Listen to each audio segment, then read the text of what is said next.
Kansas City Chiefs are Super Bowl champs for the second time in 4 years. We've got highlights and reaction from the big game. Plus, the 2022 season featured plenty of bright spots here in Washington.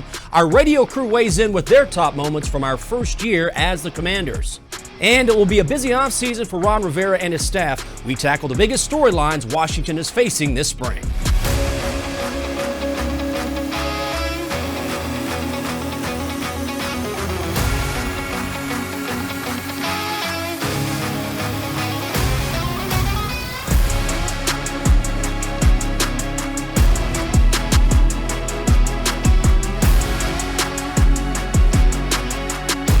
How you doing, everyone? Welcome to Command Center. I'm Michael Jenkins with Logan Paulsen and Fred Smoot. Good to see you, boys. As always. Nice to have you back, man. Yeah, been a while. Happy Super Bowl Eve. After Super Bowl. After Super Bowl. Well, I was going to ask you about that. Super Bowls aren't always good, but we got a great one on Sunday. By far the best Super Bowl I've seen in maybe a decade. I thought they went punch for punch. It was a heavyweight fight. I seen two good offenses, two good defenses, two great coaches.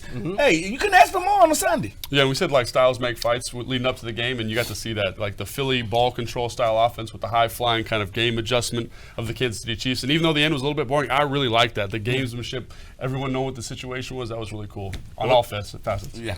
Well, let's get right to the highlights because it was an absolute classic last night in Glendale. Our own Doug Williams on hand for the first ever Super Bowl with two starting African-American quarterbacks. A perfect way to get this one underway. Eagles take the opening kickoff right down the field. Jalen Hurts, quarterback sneak. And the Eagles, this is what they do. They start off quick at 7-0. And then that quarterback sneak, man, it's unstoppable. Fourth down, third and short. It allows them to steal possessions. Such a cheat code for them. You're right. Chiefs answer right back. Patrick Mahomes in the pocket. Of course, Travis Kelce. We're tied at 7, and we get the heavyweight fight we're promised here. Can we just start calling this guy the mini GOAT? I love Tom. One GOAT is retiring, and another GOAT is just getting started. Late second quarter, tied at 14. Hurts, I know you love this play, Logan. Untouched from 14 yards away, 21-14 Philly. Yeah, I love the play. The motion gets the linebacker out, lets Kelce kick out the defensive end, and Hurts just does what he does, walks in untouched. Next drive for the Chiefs, crucial here, a moment in this game that would affect the rest of the way it went. Mahomes scrambling out of the pocket, and he gets tackled from behind right on that injured ankle. Clearly, he's hurt here. A couple of people thought he had pulled a Paul Pierce in the third quarter right there. I knew he was hurt, but I knew he was going to keep going. He was up 24-14 at the break. Mahomes would carry on. As we saw, they come out hot, scoring on the first possession of the second half. Isaiah Pacheco for the touchdown. The Chiefs cut it to 3. We got ourselves a Super Bowl. I love the way that young man runs, and I love the play design. Having the receiver kick out on the linebacker, great job. Eagles go up 27-21 after a long punt return. Look at the play design here.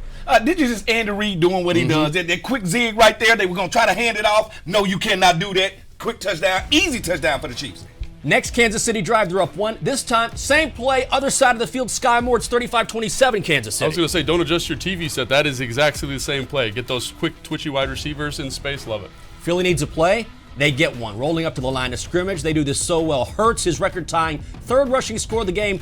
Eagles down 35-33. And then they need the 2-point conversion to tie this bad boy up. They get it. Hurts himself finds a seam and using those legs. They're just being relentless. They're saying, no, I'm not going down. I'm going to give us a chance to make this play. And he goes out and he does it. He earned a lot of people respect last night. He deserves to be there. Here we go. Tied at 35. Time a factor now. Under 3 minutes to play. Mahomes on that gimpy ankle. Up the middle. 26 yards inside the Eagles' 20. What a gutsy performance. I mean, who would have thought that, man? Ooh. Banged up, nicked up, doing whatever it takes to get your team to win. Paul Pierce.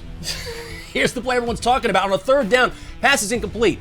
We get a flag on the play. James Bradberry of the Eagles called for holding, giving Kansas City a new set of downs. This is a good call or not? Nah, this is a terrible call. I'm just telling DBs, we on the whole people we love. At the end of the day, this guy was trying to make a play, but I understand in this situation right there why they called him.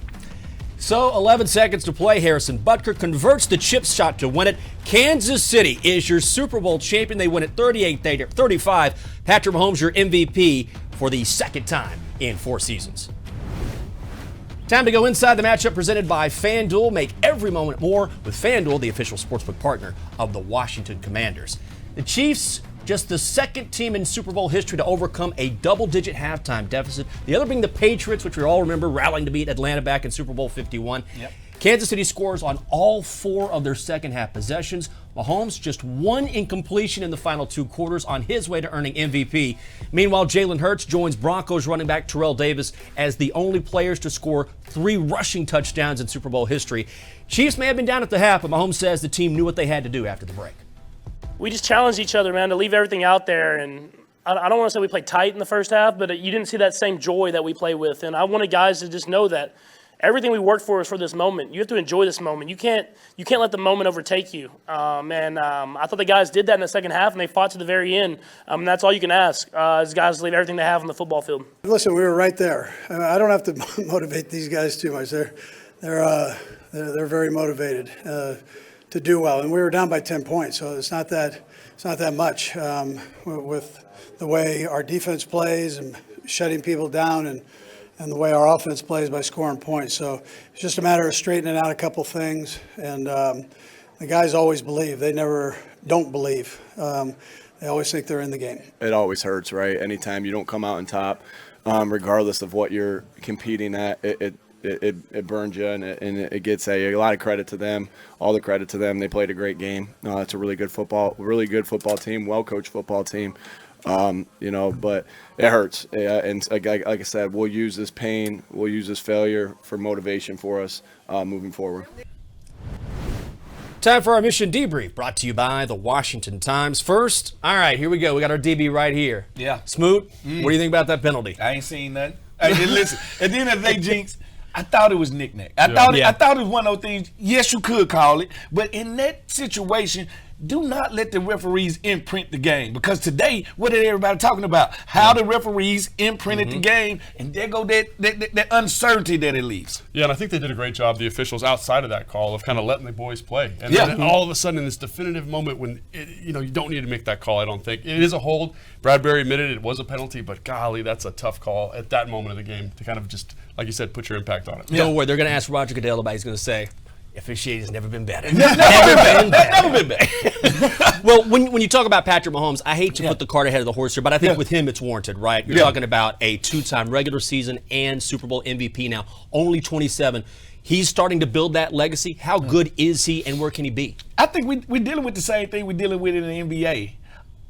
Michael Jordan is the GOAT. Tom Brady is the GOAT.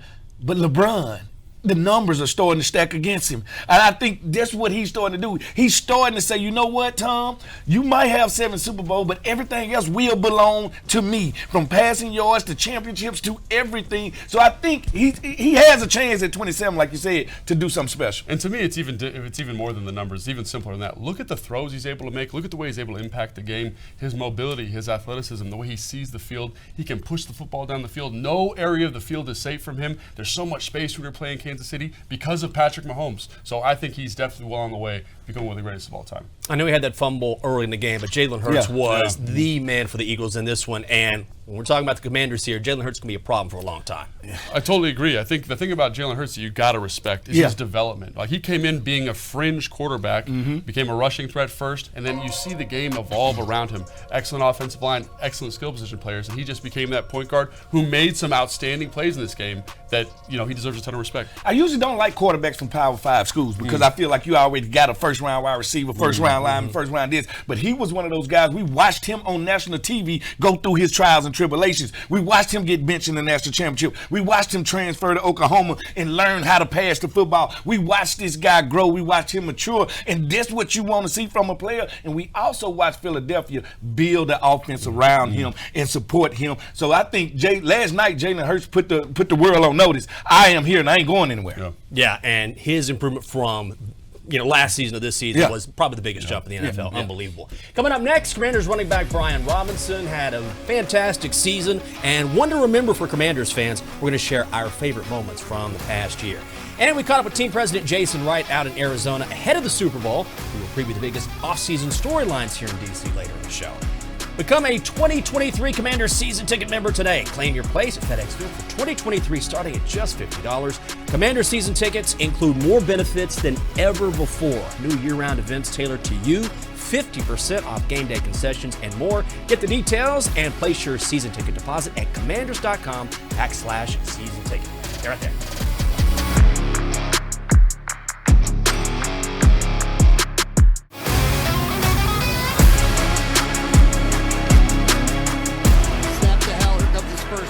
Steps back over the middle. Fight Terry McLaurin to the 10. 5. Touchdown! Touchdown Washington! Sam Howell's first career pass is a 16-yard touchdown to Terry McLaurin. Why not give it to your star wide receiver? We wanted to see what kind of connection would he have. Can they convert in the red zone? Yes, sir. Strike up the band, baby. The Sammy Howell Show has arrived in D.C. What a way to make your introduction to the National Football League. Well, Washington finished its first season as the Commanders on an absolute high note, defeating the Cowboys in Week 18 to give the team their most wins in a season since 2016. This year featured plenty of high moments, including sending 5 players to this year's Pro Bowl games in Las Vegas. For more on those top moments from our first year as the Commanders, let's kick it over to our radio broadcast team out at FedEx Field.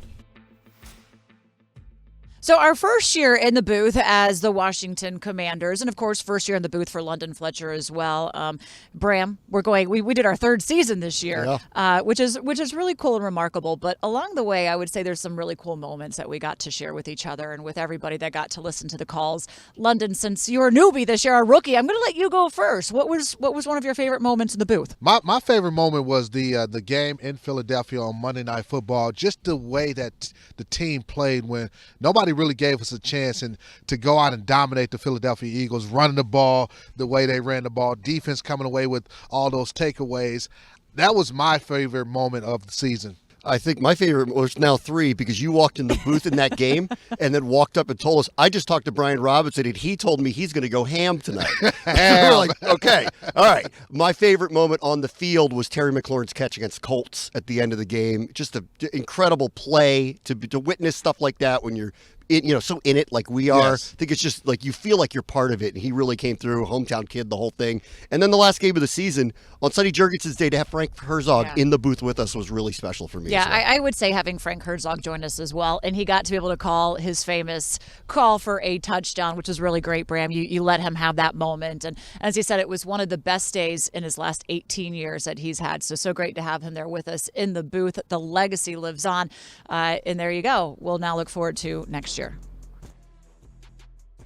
Thank you, guys. Okay, so everyone has their own opinion here. Yeah. When you think back, first season as the Commanders, Logan, what do you think? I have to agree with Fletcher. I think that Philly game was pretty fantastic. I think it just like the deck was stacked against you. Philly was the much better side, and then they came out. They played excellent on the defensive side of the ball. You got to see young, talented players kind of step up and kind of show that they can be a building block moving forward. And then you got great offensive production from the young running backs. It was a really special performance and one that I'll remember for a long time.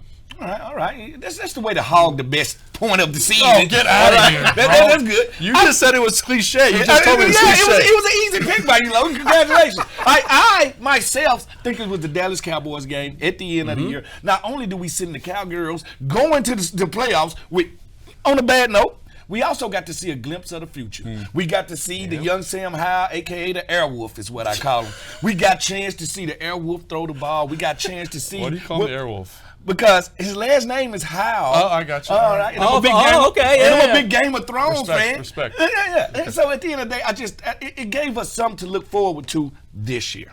I'll tell you something. If Airwolf catches on, I'll be like, I remember when Smoot said it. Oh, most definitely it's going to get Still to come here on the show, it's going to be a busy offseason for Ron Rivera and his staff here in Washington. We're going to share what storylines deserve the very most attention. You can get ahead of the game and secure your luxury suite for the 2023 season. Experience the excitement of a Commanders game from the climate-controlled comfort and privacy of a luxury suite. Enjoy gourmet catering options, VIP parking, and more for you and your guests. Learn more and place your suite deposit for the 2023 season at commanders.com/suites. Coming back.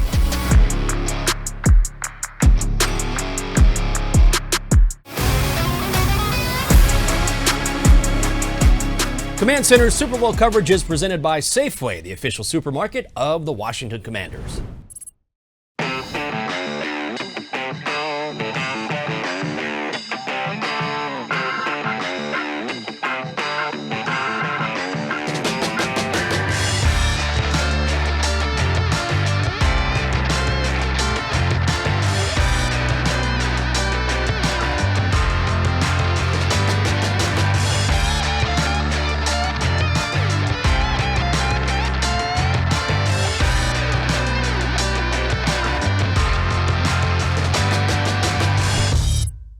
Well, it was quite the scene on Radio Row this year. We caught up with our fair share of alumni and current Commanders, and that includes team president Jason Wright, who is gearing up for a busy offseason here in the nation's capital. He talked with Julie Donaldson ahead of Sunday's big game. Jason, you're here as a team president for the Washington Commanders, but you spent 7 years playing in the NFL. Yeah. So what's it like for you experiencing the Super Bowl on this side of the business? Well, it's actually very interesting here in Arizona because I finished my career here. I played my last 2 years here.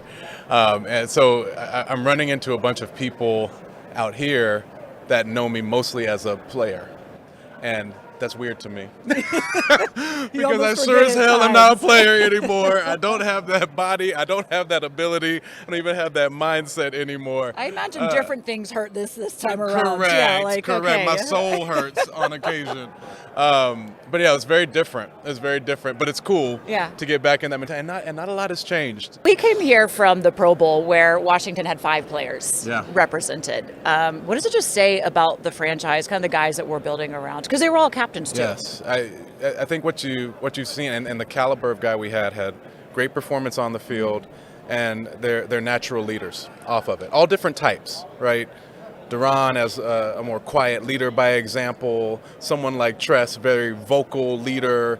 Jeremy Reeves, very vocal leader. You know, a mix of different leadership styles. And Terry and Jonathan somewhere in between, right? But all of them peak performance and exceptional leaders.